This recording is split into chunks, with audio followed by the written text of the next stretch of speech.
Praise the Lord. Amen. Muli magandang araw sa atin mga kapatid. Amen. Salamat sa Diyos at muli tayo ay mag-aaral ng kanyang salita at patuloy natin pagbulay-bulayin yung about evangelism mga kapatid. Yung about world mission. Yung Great Commission natin mga kapatid. No? Na tunay na tayo ay tinawag ng Panginoon upang tayo ay magbahagi ng kanyang salita. At ang katotohanan na siyang magpapalaya sa tao, walang iba kundi ang salita ng Panginoong Jesus. Amen. So, ang title po nito ay part 2 ito nung last week, no? I'm not ashamed of the gospel. Katulad ng inawit natin kanina, no? We're not ashamed of the gospel because this is the power of God that saves people, no? For the salvation of men. So, wag tayong mahiya na mag-testify about the gospel, about the goodness of God, about the good news, no? That Jesus, no, He is the Savior, He is the Redeemer. Wala nang iba, He is the way, the truth, and the life. No one can come to the Father except through Him. No? He laid down His life para sa ating lahat, and on the cross, no, He fulfills the law, no, na no one is qualified. Wala sa atin, kaya naman malaking habag at malaking grasya yun para sa atin na tayo nga po ay naligtas dahil sa grasya ng Diyos. Amen. So, ang sabi ni Apostle Paul, no? Let's begin in Romans chapter 1, no? That's verse 16 to 17. Hindi ko ikinakahiya ang magandang balita sapagkat ito ang kapangyarihan ng Diyos para sa kaligtasan ng bawat sumasampalataya. Unay sa mga Hudyo, at gayon din sa mga Griego. Sapagkat sa magandang balita ay pinapakita kung paano tinutuwid ng Diyos ang kaugnayan ng tao sa Kanya. Ito ay sa pamamagitan ng pananampalataya, buhat sa simula hanggang sa wakas. Tulad ng sinasabi sa kasulatan, ang tinuturing ng Diyos na matuwid sa pamamagitan ng pananampalataya ay mabubuhay. No? So, tayo ay nabubuhay sa pananampalataya sa Diyos. When we say faith in God, ano po yung isinasabuhay natin? Yung kung ano yung kalooban ng Panginoon. Amen? Again, faith without works is dead. No? Kaya yung genuine faith na tinatawag is obedience to God's will. Obedience to His will. No? Na nababasa natin sa salita niya, sa Biblia. No? So, in-explain na to ni Apostle Paul yung kanyang mission, which was to preach the gospel to everyone. No? At ito yung conclusion ni Apostle Paul. Ito ay kapangyarihan ng Diyos, ang mabuting balita para sa kaligtasan ng lahat ng sumasampalataya. Sinabi po dito, para kanino yung kaligtasan? Sa mga sumasampalataya. Amen. So, that is the promise. Ano yung pangako sa mga sumasampalataya? Kahit sa John 3:16, whosoever believes in Him shall not perish. Ibig sabihin, salvation po. Amen? By grace. Amen? Kasi, tatanggapin mo na lang eh. No? Ano ba yung tinanggap natin? Yung mismo ang Panginoong Jesucristo, yung kanyang pag-ibig na ipinakita sa krus ng Kalbaryo. Yung finished work, finished sacrifice on the cross ng Panginoon. Yun po ang mabuting balita. Sa Habakkuk chapter 2 verse 4, ito ang mensahe. Ang hambog ay mabibigo sa kanyang pagmamataas, ngunit ang matuwid ay mabubuhay sa pamamagitan ng kanyang pananampalataya. Amen. So ibig sabihin, yung opposite, no, nung taong may pananampalataya ay yung taong mayabang or yung taong tinatawag na palalo o hambog. Amen. Kasi kung tayo ay tunay na sumasampalataya sa Diyos, mawawala yung kayabangan. No? Mawawala yung pagmamalaki sa buhay na ito. Mawawala yung kapalaluan. Because we will see, no, na ganun pala kadakila ang Diyos, and we will humble ourselves. Matututo tayong magpakumbaba sa harapan ng Diyos. No? Dahil sa ating pananampalataya sa Kanya. Amen? Kaya sabi doon, the righteous will live by faith. Amen. Ang mga mananampalataya ay tunay na tinuturing na matuwid dahil sila ay nabubuhay sa kalooban ng Panginoon. Ano po yung ibig sabihin ng ashamed? Kinakahiya, no? Or dinideny, no? So, meron ba sa Bible na gano'n, yung parang dininay ang Panginoong Jesus? Yes. Alam natin lahat yun, no? Si Pedro. Amen. Ngunit, bago pa man mangyari yon, sinabi na ng Panginoon, bago tumilaw kang manok, 3 beses mo akong tinatatwa, no? Pero, nung talagang nakita ni Pedro na totoo lahat ng sinabi ng Panginoon, nag-resurrect, no? Kaya nga, yun yung turning point, sa mga disciples na talagang sila ay naging bold, no? Naging matapang sa pag-preach ng gospel dahil tunay na na-witness nila yung katotohanan na sinasabi ng Panginoong Jesus. Amen. So, sa ibang translation, disgrace yung ginamit, no? Or personally humiliated. A person ashamed in this way is like someone singled out for misplacing his confidence. He trusted in something and that something let him down. No? So, yung ibig definition ng ashamed. The word can refer to being dishonored because of forming the wrong alliances. So, sinabi ng Apostle Paul that he is not ashamed of the gospel. He is saying he is confident. Siya ay buong kumpiyansa, no? Buong tiwala na ito ay totoo. Amen? Dahil tunay nagkaroon siya ng personal na encounter with the Lord. So, Apostle Paul says, no, he is saying his confidence in the gospel is not misplaced. Basahin natin Acts chapter 9, verse 3 to 6. Naglakbay si Saulo papuntang Damasco. At nang siya'y malapit na sa lungsod, biglang kumislap sa paligid niya ang isang nakakasilaw na liwanag mula sa langit. Natumba siya sa lupa at narinig niya ang isang tinig na nagsasabi, Saulo, Saulo, bakit mo ako inuusig? Verse 5. Sino kayo, Panginoon? Ano yung unang question? Who are you, Lord? Ako si Jesus, ang iyong inuusig. Tugon ng tinig niya. Tumayo ka at pumasok sa lungsod at doon sasabihin sa iyo kung ano ang dapat mong gawin. Praise the Lord, no? So, nagkaroon ng personal encounter with the Lord Jesus Christ. At sa verse, kung atras tayo sa verse 3, ang sabi ng, sa verse 4, sabi doon, Saulo, Saulo, bakit mo ako inuusig?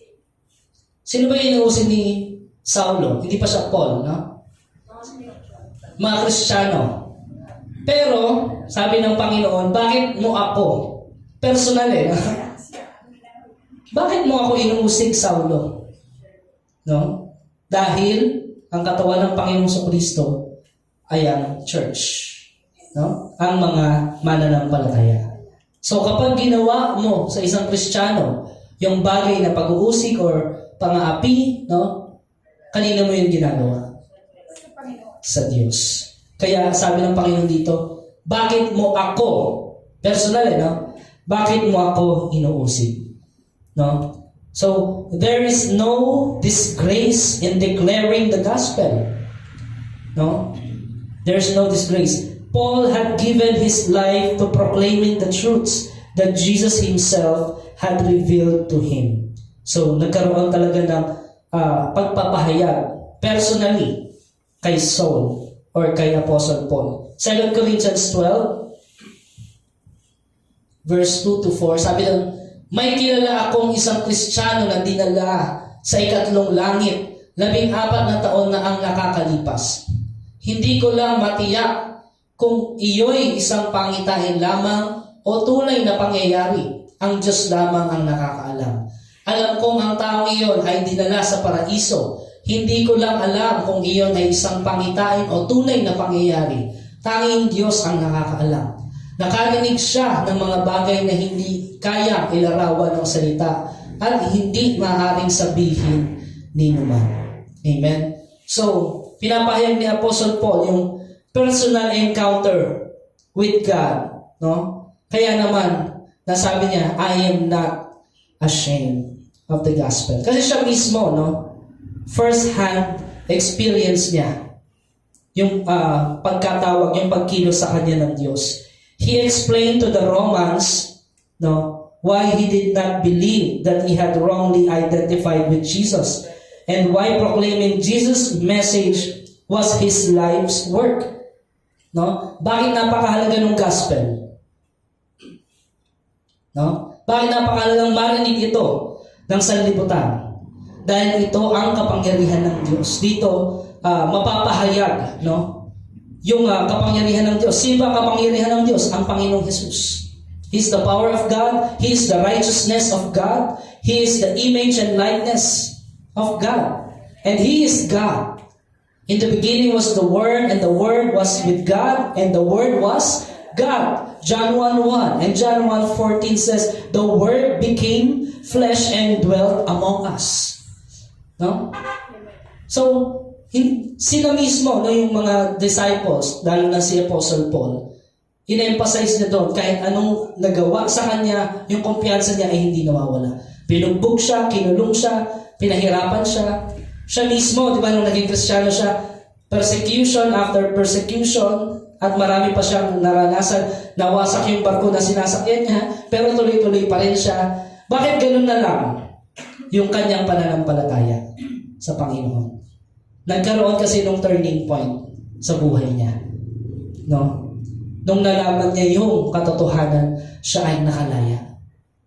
No? Ang taong malaya, no, kahit mahirapan yan sa buhay, kahit anong tindi ng pagsubok, tuloy-tuloy siyang mananampalataya. Yes, amen. Dahil alam niya, kilala niya kung sino yung pinaglilingkuran niya. Amen. Alam niya hindi siya mabibigo. No? Alam niya he is just strangers in this world. Amen. Alam niya he is a citizen of heaven. At alam niya kasama niya ng Panginoon sa bawat lakad niya, sa bawat desisyon niya. No? So, kaya hindi niya kinakahiya yung gospel kahit na inalipusta siya, no? Humiliated, no? Binugbog siya, kinulong siya, at marami pang naranasan si Apostle Paul. Hindi niya yun kinakahiya or hindi siya nahihiyang ipagpahayag ang katotohanan ng gospel. Amen? Lalo-lalo na sa panahon natin ngayon, mga kapatid. No? So nakikita natin yung signs of the second coming, di ba? Lalo na ang bansang Israel ngayon ay nasa gera ulit. No? So, it is biblical, mga kapatid, na lahat sa mga huling araw, di ba, ay yung pansin nila o yung tuon nila doon sa Israel. Bakit?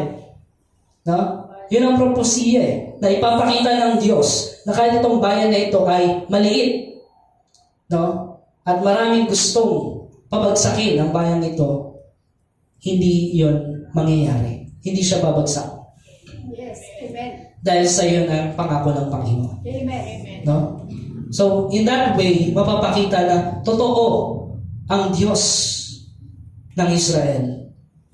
No? And the Lord Jesus is the only Savior. Yes. No? At sabi pa nga sa Biblia, may bantay ang Israel. May archangel ng Israel. Si Miguel. Di ba? Na hindi kaya kahit sinong bansa. No? Ang mangyayari nga dyan, magkakaroon ng combined alliance, no? Gog and Magog, no? Against Israel. At nakikita natin, no? Yes. So, gaano na kalapit? No? Gaano tayo kalapit? So, as we pray, as we continue to spread the word of God, share the gospel, no? We are in the last days of the last days, no? At tuloy-tuloy lang tayo, mga kapatid. No? Huwag tayong mahihiya, huwag tayong manghinawa. Amen? At yung tinatalakay natin spiritual battle, totoo yan. Hindi lang spiritual, emotional, mental battle, no? Physical battle. So, pero, at the end of the day, the righteous will live by faith. Amen. Taong matubid ay mabubuhay sa pananampalataya. Amen. The application can extend sa lahat sa atin. No? Parehas lang tayo ni Apostle Paul. Lingkod tayo ng Diyos. No? Just as Paul places confidence in the gospel of Christ, dapat ganun din tayo. Kung si Apostle Paul, ganun na lang yung kanyang confidence, yung kanyang kumpiyansa sa pamamagitan ng magandang balita, dapat ganun din tayo, mga kapatid. Ano mang mangyari. No? We can proclaim with boldness the truths that God has revealed in His Word. Na walang takot, no? Buong kumpiyansa.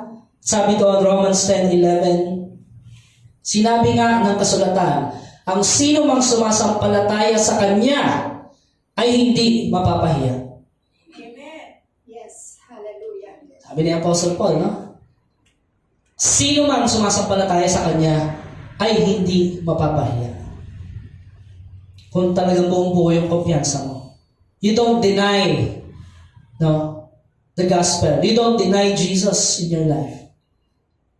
No? Kung hindi siya ang ating itaas sa ating buhay. No? So, no other name but the name of Jesus.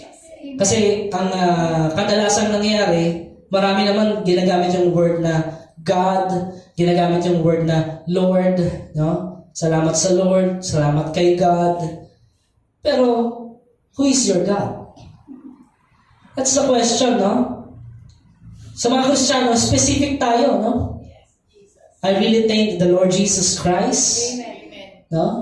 Because He has given me many chances. He has given me opportunity, no? Na mag-share ng gospel, no? So, dapat specific tayo yung pangalan. Sinong pangalan? Sino ba ang Diyos natin? Di ba?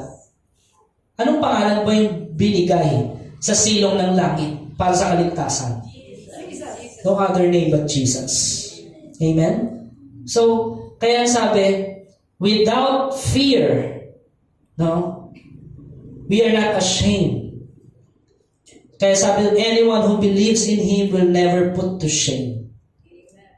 Isaiah 28 verse 16. Ito ngayon ang sinasabi ng Panginoong Yahweh. Naglalagay ako sa Zion ng batong panulukan, subok, mahalaga, at matatag na pundasyon. Ang magtiwala rito ay hindi mapapahiya. It was prophesied by Prophet Isaiah. No? Sino yung tinutukoy dito? Batong panulukan. Jesus. The rock of our salvation. Jesus. No? At sabi doon, ang magtiwala sa Kanya ay hindi mapapahiya. Specific, di ba? Personal encounter, personal relationship with the Lord Jesus Christ. Amen. We can rest in the knowledge that the Holy Spirit who inspired the writing of Scripture never changes. Walang contradiction. No? At hindi nagbabago ang pangako ng Panginoon. 2 Peter 1:21. Sapagkat ang pahayag ng mga propeta ay hindi nagmula sa kalooban lamang ng tao. Ito'y galing sa Diyos at pinapahayag ng taong nasa ilalim ng kapangyarihan ng Espiritu Santo. Hindi tayo makakapagpahayag kung hindi tayo nagpapasakop sa banal na Espiritu. Hindi tayo makapagpapahayag ng talagang buong kumpiyansa, buong katotohanan kung wala ang banal na Espiritu. Amen? Kaya napakahalaga yung relationship natin with the Holy Spirit. Sa Malakay, chapter 3, verse 6, Ako si Yahweh, hindi pa kayo lubusang nalilipol sapagkat hindi ako nagbabago sa aking pangako. Amen. This is a promise to Israel. Hindi sila malilipol. Bakit? Anong pangako ng Panginoon? I will protect you. Yes. I will protect you, no? Israel. So, mula pang Old Testament hanggang ngayon. as well as the church. Ang sinasabi ng Diyos sa kanyang bayan, sa kanyang katawan, no? Ecclesia, yung church. I will protect you. Amen? Kapag tayo ay nagpapahayag ng salita ng Diyos, ginagawa natin yung kalooban ng Diyos, andyan lagi yung divine protection. Amen. Amen? At may mga bagay na pinapahintulutan ng Diyos na mangyari sa ating buhay para maihayag ang gospel. Amen. Bakit nangyari sa buhay ni Apostle Paul yung mga paghihirap, yung mga matitinding pagsubok para maihayag ang gospel? Amen? So, gano'n ho yan. Kaya sabi ni Apostle Paul, sa aking kahinaan, di ba, doon napapakita yung kalakasan ng kanyang pananampalataya. Amen? Kaya tayo, kapag tayo ay, halimbawa, may physically, di ba, condition, no? May kahinaan, pero sa kabila nun, nandoon napapakita yung kalakasan mula sa Diyos. Amen? At sa pamagitan nun, nakapagpahagi tayo ng gospel.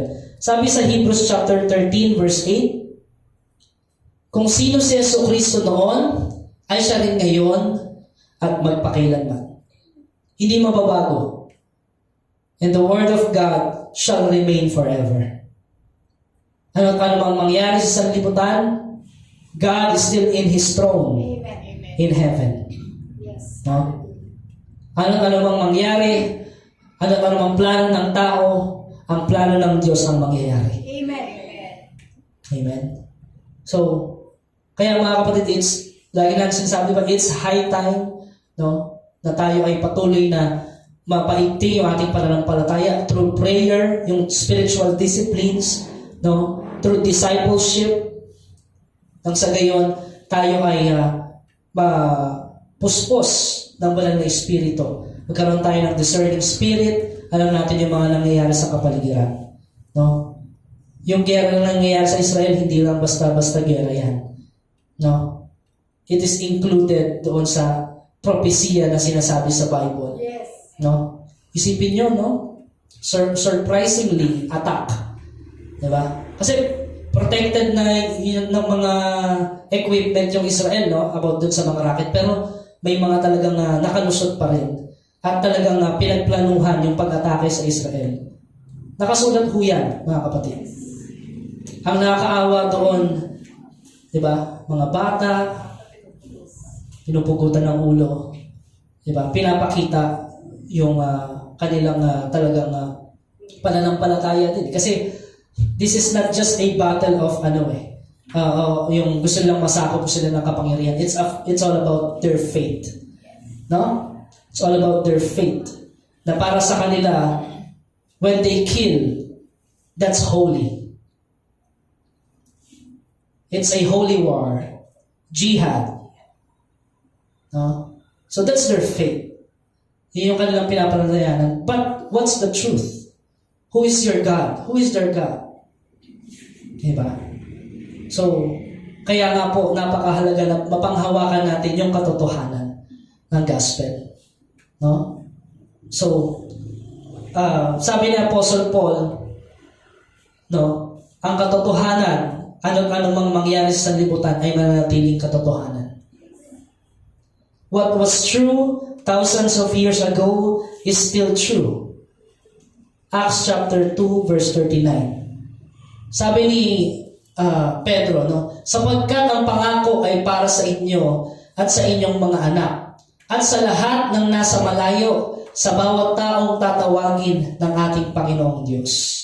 Para kanino yung pangako? Sa lahat, no? Kahit doon sa malayo, sa bawat taong tatawagin ng ating Panginoong Diyos. Naniniwala ba tayo tinawag? Amen. That's why we are here. Kaya nagkaroon ng gawain ng Panginoon dito. What's the purpose? Walang iba kung hindi, di ba? Ang gospel ay maihayag. No? Yung Great Commission ay mangyari. John 17 verse 20. Hindi lamang sila ang dinadalangin ko, sabi ng Panginoon, kundi pati ang mga mananalig sa akin dahil sa kanilang pahayag. o dahil sa kanilang patotoo. Amen? At patuloy tayong dinadalangin ng Panginoong Diyos, Panginoong Jesus. So, the offer of salvation that was presented to people of first century is still open to us. No? Bakit sa 2,000 taong nakalipas, ito pa rin ang pinag-uusapan? Buhay pa din. No? Merong isang punto sa ating history na sinubukang burahin ang Biblia. Nangyari mo ba? Hindi. Dahil totoo ang pangako ng Diyos. Amen. Kahit sinong makapangyarihang tao pa ang pumigil. Sinunog anong panahon ni Nero. No? Sinunog ang Biblia. Nakarating na sa ibang bansa yung Bible. Yung salita ng Diyos. So, hindi na napigilan. No? Ang nasunod lang nila is yung doon sa kanilang lugar. No? Sa may bandang Rome. Pero doon sa mga iba, nakarating na yung gospel. Kaya nga, napakahalaga ng mga misyonaryo ng mga panahon na yon. No? Katulad ni Apostle Paul, marami siyang narating na lugar. So, andun na, na-spread na yung gospel. Hindi na yun mabubura. Bakit? Dahil yun ang pangako ng Diyos. At alam mo ba kapatid, kasama tayo sa plano ng Diyos. Amen. No? Ang church kasi mga kapatid, hindi yan yung stagnant. Ibig sabihin ng church katawan, hindi po ba? Amen. Movement yan, gumagalaw yan. May galaw yan. May progreso. May buhay. No? Kapag ang isang church, walang movement, no? Or walang desire, man lang, to share the gospel, yung katawan na yun ay patay. No? And praise God, nakikita natin mga kapatid, sa ating kalagitnaan ng pagkilos ng Panginoon. Yes. Amen. Kasi kapag ang Diyos ang nagtatag, no, hindi yan mawawala. Mananatili ang pangako niya. So, let us not be ashamed of the gospel. Mabuhay tayo na hindi kinakahiya ang mabuting balita. Paanong malalaman isang tao hindi niya kinakahiya? Pinoproclaim niya. Amen? Pag isang tao hindi niya pinoproclaim, no, ang gospel, ibig sabihin, nakahiya siya. Pero pag pinoproclaim niya or nagte-testimony siya about the gospel, about Jesus Christ, no, about the Holy Spirit, meaning he is not ashamed of the gospel. No? At ang ibig sabihin ng hindi tayo nahihiya sa gospel, no? Hindi tayo nahihiya ibahayag ito. Ibig sabihin, isinasabuhay natin ito. We apply the gospel sa buhay natin. At pinapakita natin, no, kung ano ang talagang pamumuhay ng Kristiyano. No? Si Apostle Paul, yung kanyang mga choices sa buhay, no? Yung kanyang mga ginagawa, it is supported by his message. No? Hindi nagko-contradict, no? Kasi may mga mangangaral, yun yung pinag-preach nila, but they don't practice what they preach. Diba? Hindi pinamumuhay. Lalo na yung halimbawa is malayo siya doon sa mismong lugar niya. Diba? Hindi naman siya kilala ng mga tao doon. Nag-preach siya, gospel. Pero meron pala siyang tinatago. Amen? So, pag sinabing I'm not ashamed of the gospel, you practice what you preach. Yes. Amen. It will never be a powerful preaching if you don't practice what you preach. No? Lalabas lang ngayon na meron ka lang head knowledge but you don't have a heart for God. No? Sa mga choices sa buhay, sa mga decision making, it is connected to the gospel. He did not preach one thing and live another. Apostle Paul did not live a double life or triple life. No? Kung ano siya, di ba? Sa Corinthians, yun din siya. Pagdating niya sa Pilipos, pagdating niya sa Galatia, Yun pa rin siya, hindi siya iba-ibang tao. Amen? So kasi marami nga ho, ganoon, di ba? Na sinasabing Kristiyano, pero pagdating sa ibang lugar, hindi na siya Kristiyano. Di ba? Pagdating sa mga circle of friends sa libutan, hindi na siya Kristiyano. So, hindi po ganon. Let us not be ashamed of the gospel. Matthew chapter 3, verse 8. Patunayan muna ninyo sa inyong mga buhay na kayo'y talagang nagsisisi. Amen? Hindi sapat yung sinasabi natin na tayo ay talagang nagsisisi. Diba? Ano sabi ng salita? Patunayan natin sa ating pamumuhay, sa ating life choices, sa ating decision. Doon natin mapapatunayan na tunay ang ating pananampalataya sa Diyos. Amen? Kaya sabi, when we allow sin in our lives to go unchecked, we are ashamed of the gospel. Kapag hinahayaan natin ang kasalanan, sa buhay natin, meaning kinakahiya mo ang mabuting balita ng Diyos. So wag natin hayaan, bagkus una sa lahat, na-emphasize natin, lagi natin idalangin sa Diyos. Lagi natin ihayag, nang sa gayon, tunay na maayos ang ating buhay. When we indulge in worldliness and carnal desires, or blatantly disobey scriptural standards, we indicate that we lack confidence in our own message. Kapag tayo'y nakikisangkot sa worldliness, sa mga carnality, harap-harapan natin binabastos ang kasulatan. At doon napapakita that you are ashamed of the message of Christ. Amen. 1 Corinthians 3:3.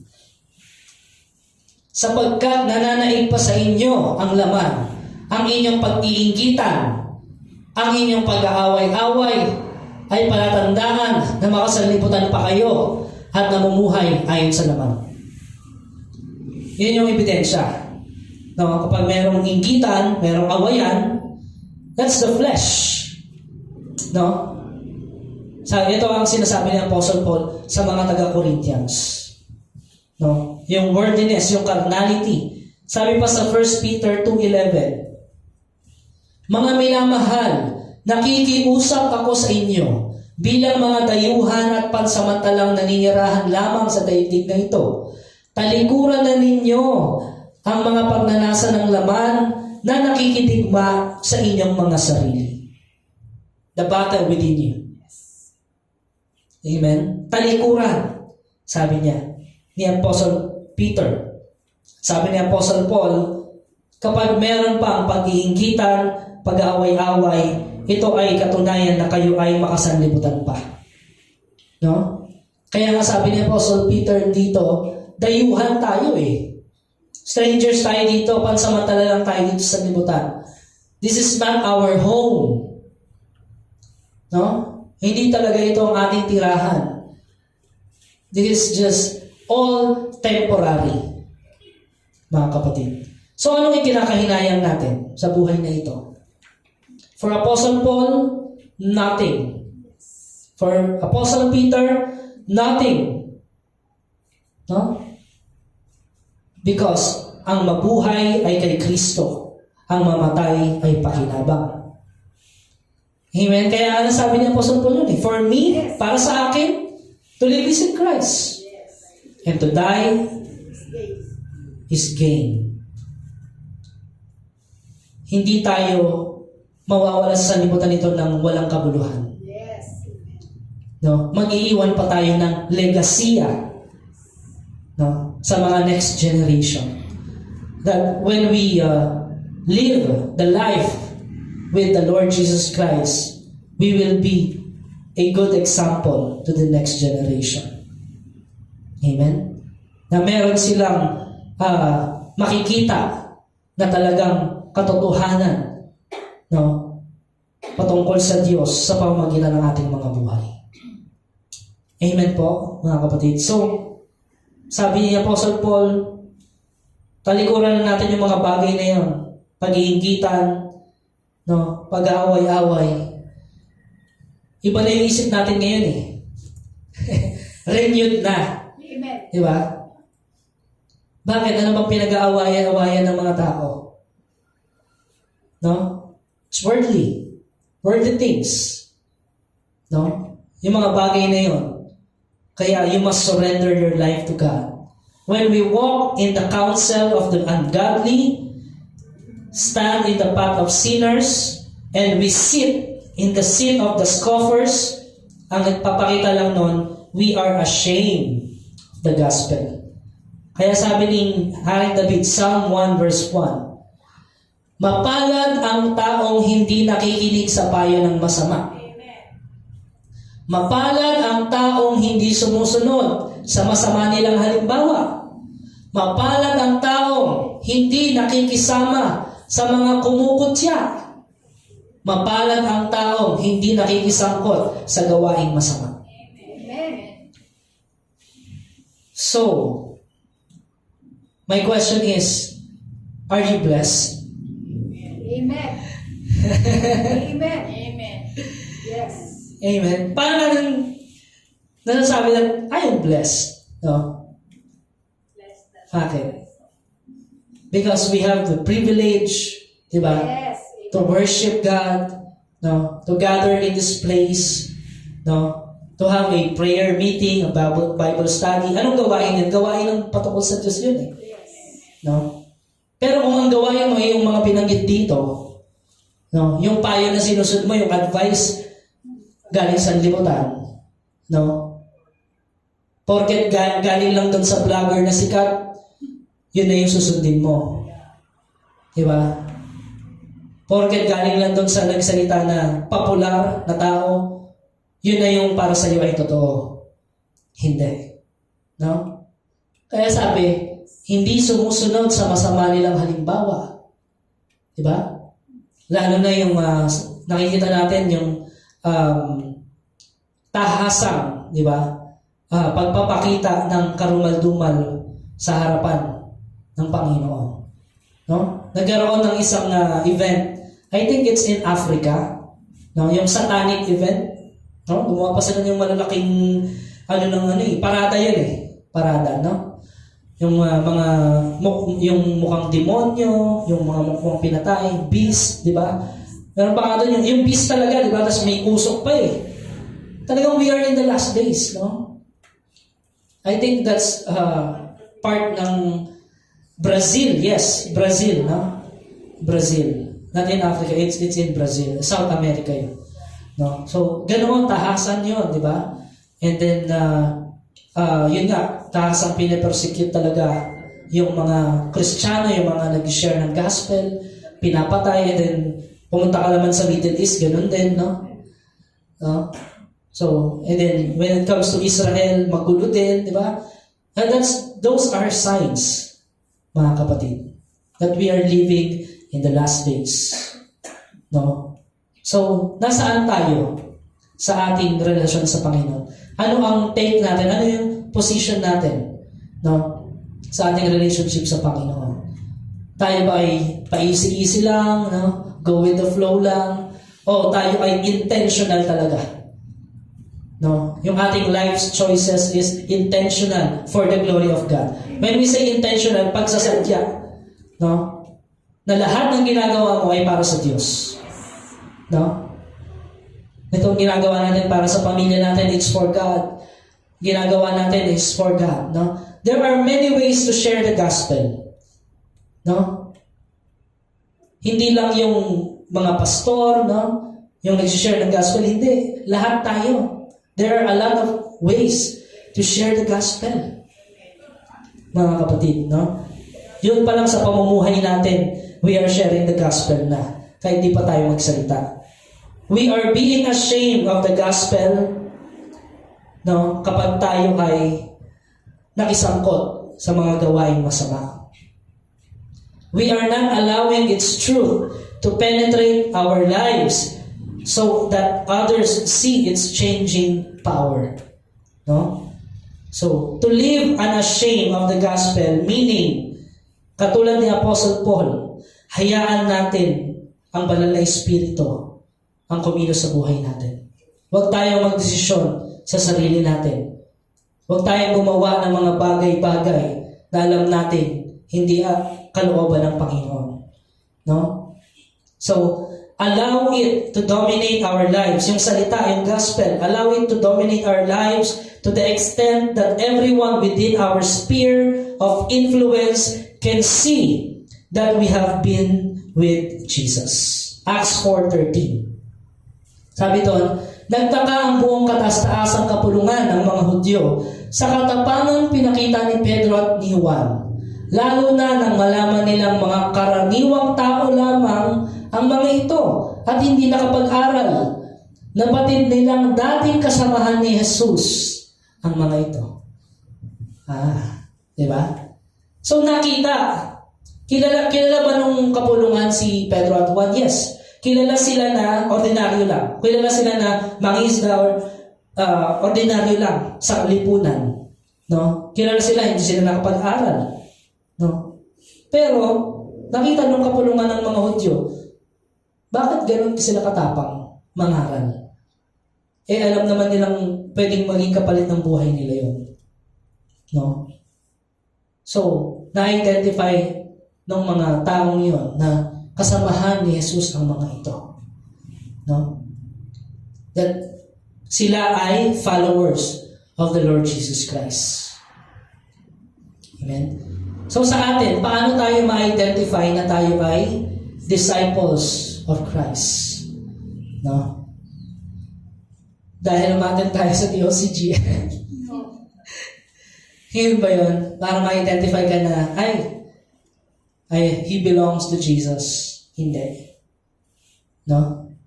Sa pamamagitan ng ating pamumuhay. Sa pamamagitan ng ating decision making, ating mga life choices, yung ating thinking, yung ating pag-iisip. Paano ba mag-isip ang isang Kristiyano? Mananalangin muna ako. Amen. Diba?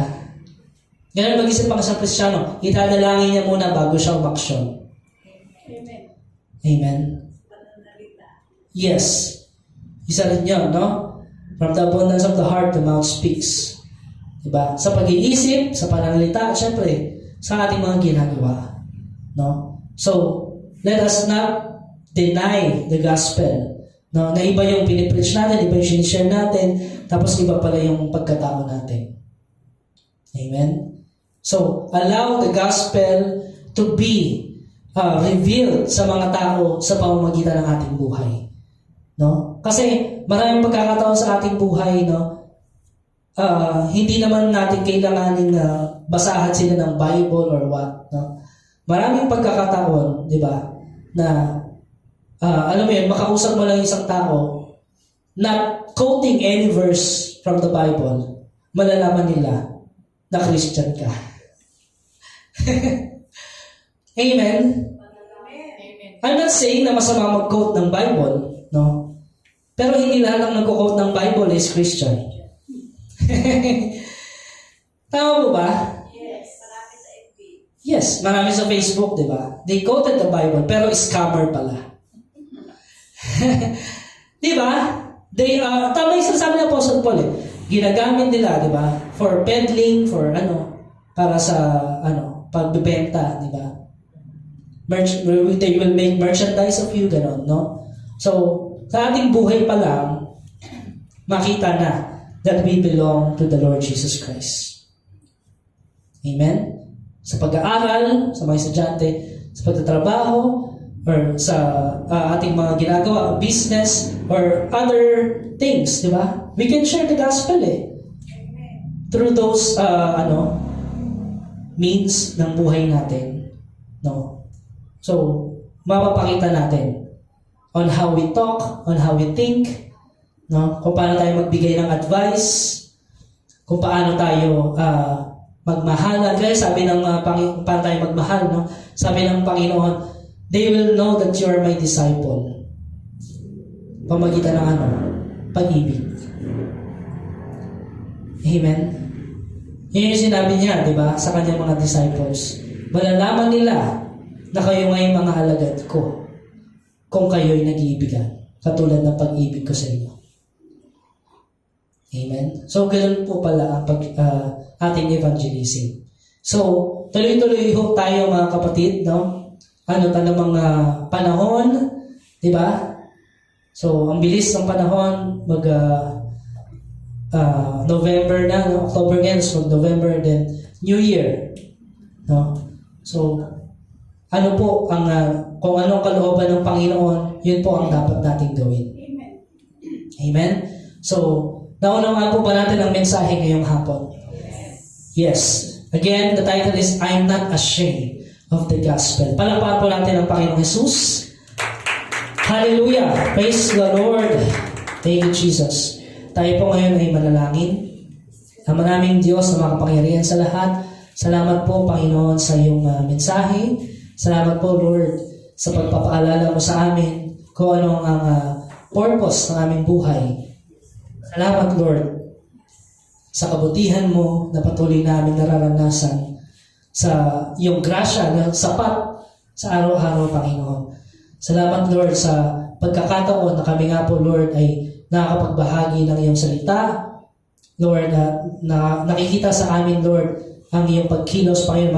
Maraming salamat po, Panginoon. Lord, ipaalala mo sa amin sa tuwid-tuwid na kung ano ang kalooban mo, Panginoon, saan man kami mapunta, saan man, Lord God, kami ay, sino man ang kausap namin, sino man ang nakasalamuhan namin, Lord, itaas ka nawa sa aming buhay, Panginoon. Lord, we ask for your guidance, we ask for wisdom, we ask, Panginoon, na ikaw, Lord, ang manguna sa aming buhay.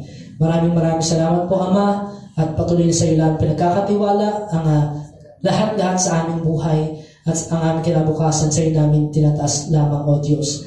Maging ang aming bansa, Panginoon, maging ang bawat kapatiran sa buong sanlibutan, Panginoon, sa iyo namin, Lord, tinataas. At sa panahong ito, Lord, patuloy nga po namin itataas sa iyo ang bayan ni Israel, Panginoon, na Panginoon, na ito nga po, Lord God, ay mangyayari, Panginoon. And we know, Panginoon, ito nga po, Lord, ay pinahintulot mo, Panginoon, because meron kang layunin, Panginoon, na nais ipahayag sa buong sanlibutan. Maraming salamat po, Ama. Let your will be done sa aming buhay. We give you all the praise and honor in the mighty name of Jesus Christ, our Lord. Amen and amen. Praise God.